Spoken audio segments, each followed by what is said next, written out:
Greg Lebel joins us now for a kind of wrap-up on the Democratic National Convention. We've been together now for, what is it? It seems like a month. We've been together for 4 days, and we're ready to wrap all of that up except for the last speech of the night, and we'll have to take coverage on that at another time.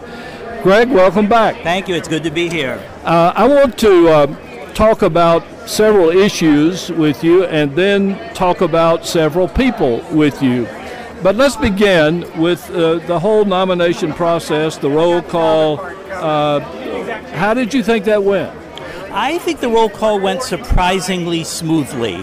I think that, well, one thing that we know happened is a number of the delegates who had been committed to Senator Sanders actually left their seats vacant in some annoyance. Not all of them, but a few of them. And I think in many ways it was probably some of the more vocal of those people, because there really hasn't been a lot of pushback, or as much as we saw at the very beginning of the convention. That's partly because people are coming around, as we knew they would, but it's also because I think the louder ones probably decided that this wasn't where they wanted to be anymore.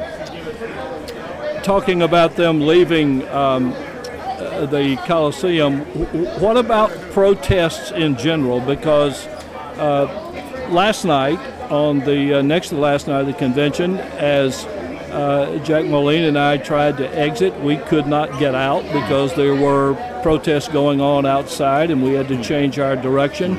But there have also been protests inside. Yeah. Talk about those. Yeah. Well, what I think is interesting about this is the folks who are protesting now are actually protesting really against their candidate, because Bernie Sanders has been magnanimous and very clear in his support for Secretary Clinton as the nominee.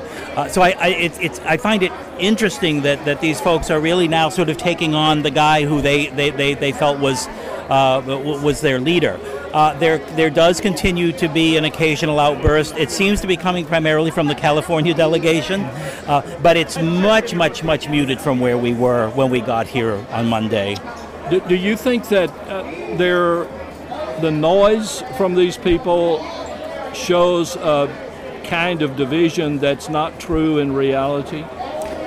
I'm not sure that it shows much division at all at this point. I think, and there are a couple of reasons for that. For watching it on television, I think it's hard to tell what the folks are saying. You hear some racket, but there's racket in the hall anyway. And I think it's easy to overstate what the impact of this is. I think at this point it's fairly minimal. As I said, background noise, difficult to hear what they're saying, and the speakers know how to deal with that in terms of continuing with their speech and not getting sort of caught up in it. So there's that aspect of it too. I thought one of the most moving parts of this whole week was when the mothers of some of the young black men who have been killed came together for a time last evening. Talk about that, if you will. It was heartrending. It was beautiful. It was powerful. These women presented themselves in a powerful, positive way. The first woman who spoke, I'm going to misquote her terribly, but she basically said, "We're not here because God has not been good to us. We're here because God is great and God is good." And that set the tone for that beautiful presentation by these mothers who are dealing with the losses of their children. It was just full of compassion and love, and it was very, very moving. I know my eyes were not dry, and I don't think many eyes in the hall were. It was really beautiful. I think one of those mothers said that one of the reasons that she could even cope was she wanted to get up every morning and try to make this a better world. Yeah, yes. And one of them, and another point I remember was a woman said that she continues to be the voice of her daughter, and that's what keeps her going.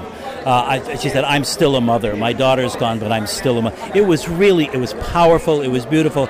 And I hope people in this country were listening to this and hearing it, because it was really a high point. we've heard an exceptional number of good speeches. And I want to begin with one of the non-Democrats in the room and talk about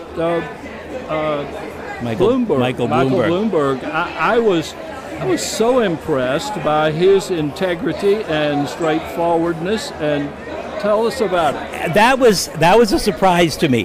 That speech really caught me by surprise. Partly, I didn't realize Bloomberg was that good a speaker, but he was talking to people who really they've been trying to find a way to reach out to, particularly to independents, and some Republicans, I think, in this convention. And Bloomberg nailed it.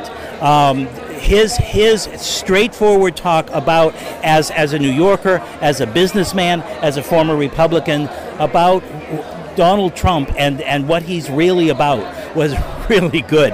He had this place in the palm of his hand, and it was just a superb speech, and it did exactly what somebody needed to do. And as I look back, I don't think anyone could have done it as well as him. We heard Vice President Joe Biden, who is always dynamic, sometimes organized. Yeah, and I think he was the closest to organized we've ever seen him last night.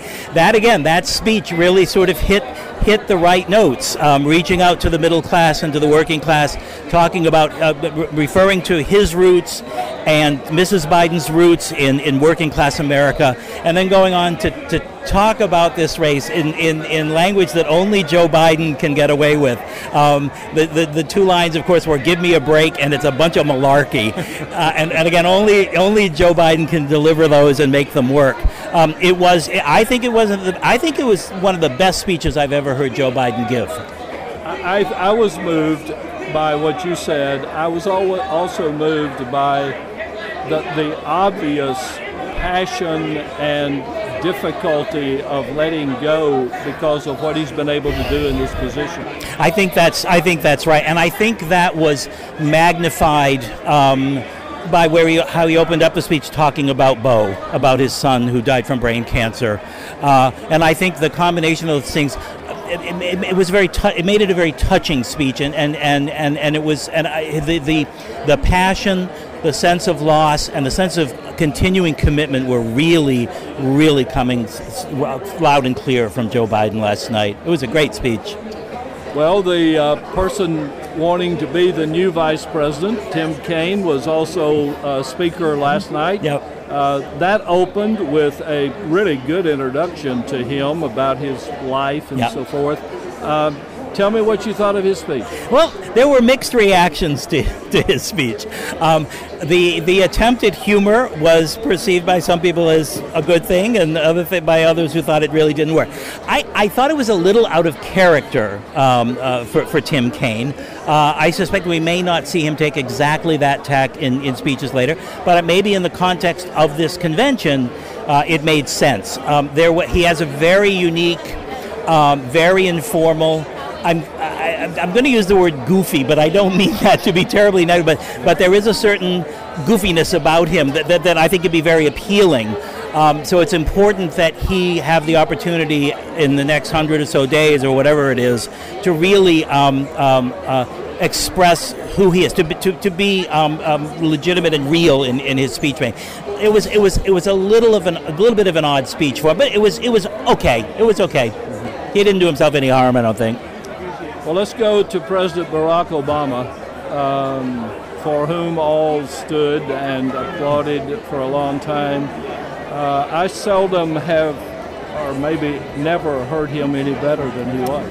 Yeah, I've seen him give 4 convention speeches now. I was in Boston when he gave that speech as the keynoter, and I've seen his 2 acceptance speeches in Denver and then Charlotte. And this was at least on a par with those, and as you say, very possibly the best of his speeches. He did a beautiful job. The thing that I keep remembering is when he said, there's no one better prepared for the presidency than Hillary Rodham Clinton, including me, and he looked at President Clinton out there and said, and including you, Bill. And I thought, that takes a lot, when you think about it, that takes a lot for a president to say, I think. And it's clear that those two have forged a really close and an important alliance and friendship. And it was clear not only in his words, but you could read Hillary Clinton's face when she came out at the end. This was a really important speech. It was heartfelt. These two really, really ended up liking each other 8 years after what was a really difficult nomination process.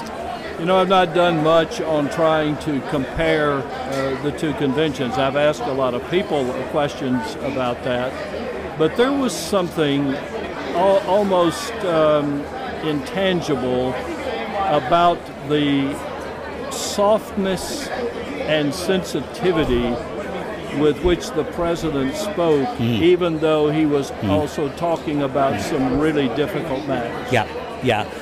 If I were to characterize the difference, I would put it this way. The Republican convention was built on the premise that when things get tough, we turn on each other. This convention seems to be turning on the idea that when things get tough, we turn to each other.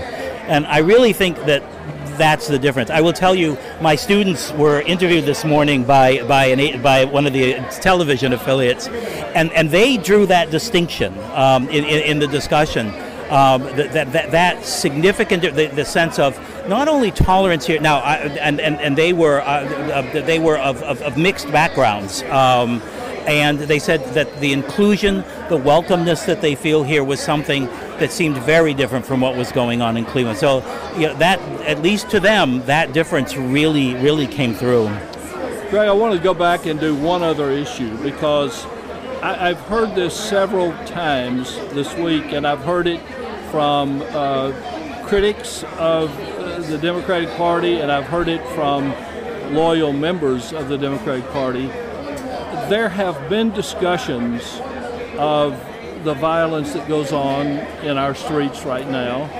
There have been discussions of ISIS, but there have not been overstatements about those things. There's not been a sense of panic about those things, and I don't know. My thought was, they're trying to say through their behavior, we're not going to live under the kind of worry that we're hearing from the other party. We're going to try to take care of it, but we're not going to let that dominate our feelings. What were your interpretations? I do think there are stark differences in the philosophies of the two parties here.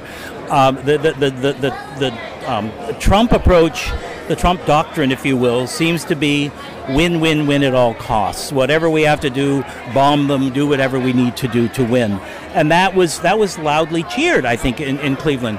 And I think the Democratic philosophy is very different, but I think somewhat harder to present in a situation like this. And I think it really is a continuation of what President Obama has tried to do in these troubled spots, which is to take the long view, to figure out how we work together with our allies, and how we begin to change and develop our relationships with these folks who have been our enemies. And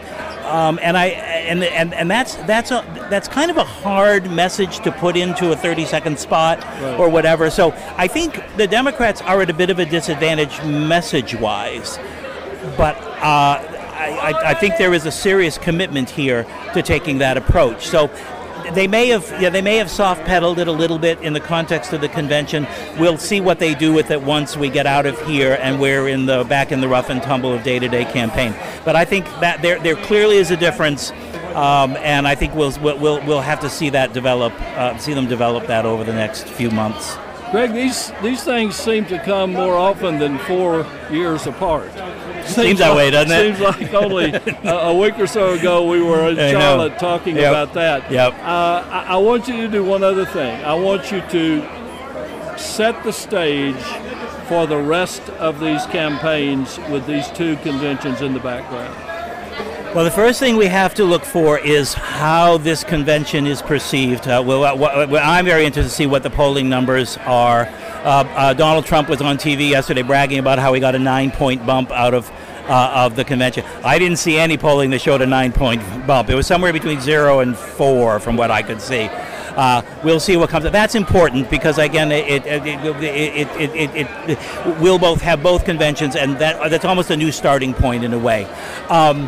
Both candidates have serious problems with their popularity, with trust, and so on and so forth. They're both underwater, as the pollsters say. So I think we have to expect this to be a negative campaign.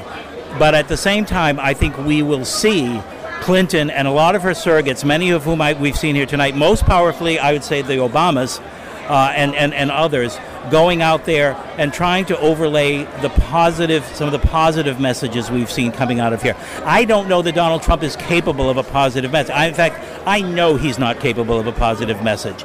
Anyone who saw his press conference yesterday has to recognize that when left to his own devices, he's nasty. He makes stuff up.